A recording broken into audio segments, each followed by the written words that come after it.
NPCI ने HSBC India और JP Morgan payments के साथ में पार्टनरशिप करी है और ये पार्टनरशिप करी गई है real time foreign exchange conversion and settlement के लिए। और ये किया गया है इंटरनेशनल यूपीआई ट्रांजैक्शंस को और ज़्यादा स्मूथ बनाने के लिए। मतलब अगर कोई भारतीय विदेश में जाकर के वहाँ का क्यूआर कोड स्कैन करके पेमेंट कर रहा है, कुछ खरीद रहा है, तो पैसे तो उसके इंडियन जो आईएनआर हैं बैंक में वही कटेंगे, लेकिन जो जिसको पेमेंट कर रहा है विदेश में, उसको तो उसकी लोकल करेंसी में पैसे मिलेंगे। तो बीच में आता है आपका फॉरेक्स कन्वर्जन का, यहाँ पे जो भी पूरा खेल है वो चलता है। इसमें क्या होता है, बहुत सारे इंटरमीडियरीज होते हैं, तो इसमें डिले भी हो सकता है कि आपका डिले हो जाए, काफ़ी टाइम लग रहा हो पैसा पहुंचने में। और दूसरी बात, इसमें जब इंटरमीडियरीज काफ़ी होते हैं तो जो रियल, जो कह सकते हैं ट्रांजेक्शन कॉस्ट है, क्या पड़ रही है, क्या रेट है, वो यहाँ पे अच्छी तरीके से वो बहुत ज़्यादा ट्रांसपेरेंट नहीं रहता है। इन्हीं सारी समस्याओं को सॉल्व करने के लिए एनपीसीआई ने ये इन दोनों के साथ जो है पार्टनरशिप करी है, एचएसबीसी इंडिया और जेपी मॉर्गन के साथ में, ताकि ये जो पूरी प्रॉब्लम है इसको सॉल्व किया जा सके। अब यहाँ पे अगर हम की हाईलाइट इसके बारे में समझें तो इसका कोर ऑब्जेक्टिव जो मैंने आपको बताया कि यूपीआई पेमेंट को सिमलेस करना, फास्टर और करना है और ज़्यादा ट्रांसपेरेंट करना है, ताकि जो इंडियन ट्रेवलर्स हैं वो अगर अब्रॉड जाकर के यूपीआई का इस्तेमाल करें तो रियल टाइम उनको एक्सचेंज रेट्स जो है वो पता चल पाए कि भाई कितने रुपए के हिसाब से जो है उनका पैसा कटेगा, कितना पैसा एक्चुअल में कटेगा, उसमें फीस क्या लग रही, सारी चीज़ें।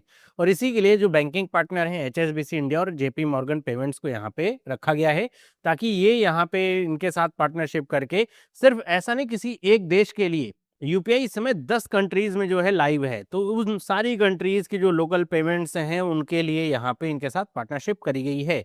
इसमें होगा क्या कि जो डायरेक्ट एपीआई इंटीग्रेशन होगा एनपीसीआई का जो इंफ्रास्ट्रक्चर है और जो इन दोनों के जो एफएक्स प्लेटफॉर्म्स हैं उनके साथ में एपीआई के साथ डायरेक्ट इंटीग्रेशन होने का मतलब क्या होगा कि ये बहुत ही तेजी से सेकंड्स में सारे काम ये हो जाएंगे और इसमें जो हिडन चार्जेस हैं वो पूरी तरीके से यहाँ पे निल होंगे।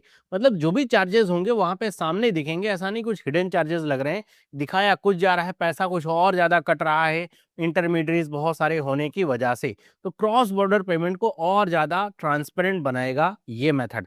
अगर हम आगे बात करें यहाँ पे कि जो रियल टाइम का जो यहाँ पे एफएक्स सेटलमेंट होने वाला है कैसे होगा, कि मान लीजिए कोई भी भारतीय है वो कहीं पर भी गया हुआ है घूमने के लिए, लेट्स से वो फ्रांस गया हुआ है घूमने के लिए, एफिल टावर घूमने गया हुआ है, तो वहाँ पर वो कुछ खरीदारी कर रहा है, टिकट खरीद रहा है, कुछ भी खरीद रहा है, वहाँ पर उसने वहाँ का जो मर्चेंट है उसका क्यूआर कोड अपने यूपीआई से स्कैन किया।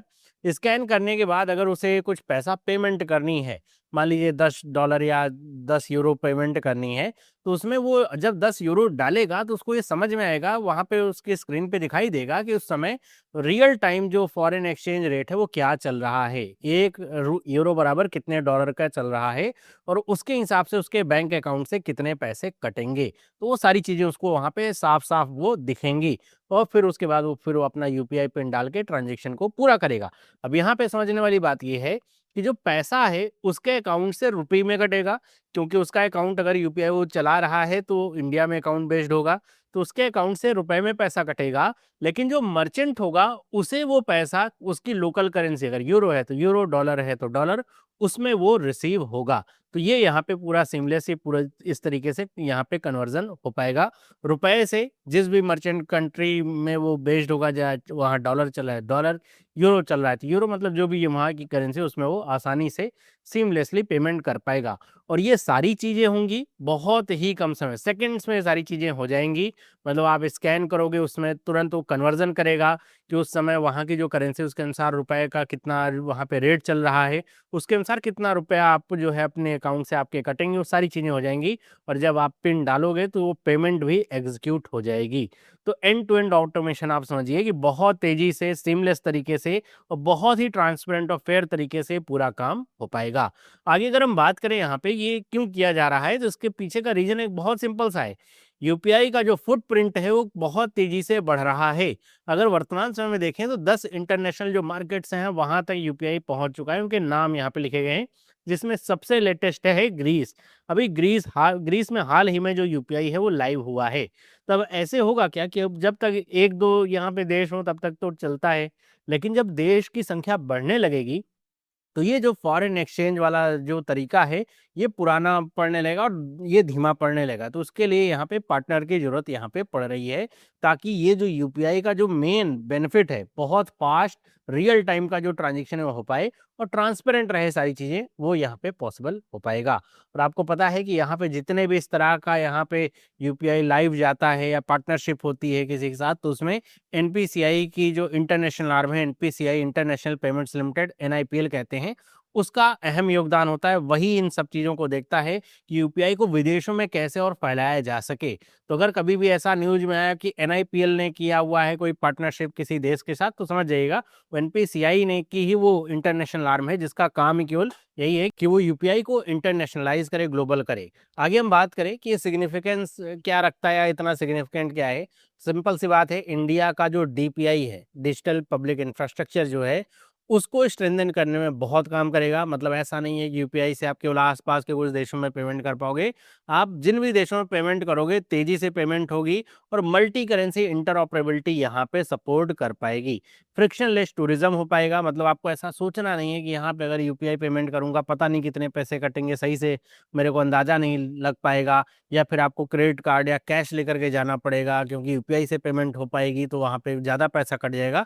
वो सारी चीज़ें यहाँ पे कम हो पाएँगी, क्योंकि सब कुछ जब रियल टाइम में आपको सामने के सामने दिखेगा, किसी तरह का कोई हिडन जो है फीस नहीं होगी, तो बहुत आसान हो जाएगा इसके यूपीआई के माध्यम से पेमेंट करना।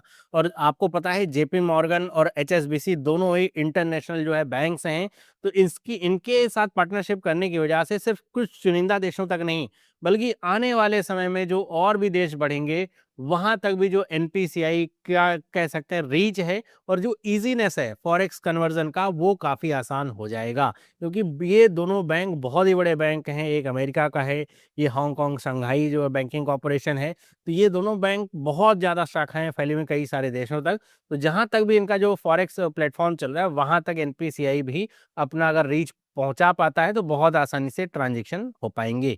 तो ये थी पूरी वीडियो। आई होप आपको ये समझ में आया होगा। बाकी आपका क्या विचार है, मुझे आप कमेंट करके बताइएगा। वीडियो आपको इन्फॉर्मेटिव लगे तो उसको लाइक करें। इस तरह की और वीडियोज़ के लिए चैनल को सब्सक्राइब करें। आप हमें टेलीग्राम और इंस्टाग्राम पे भी जॉइन कर सकते हैं। मिलते हैं अगली वीडियो में। सभी लोगों को बाय।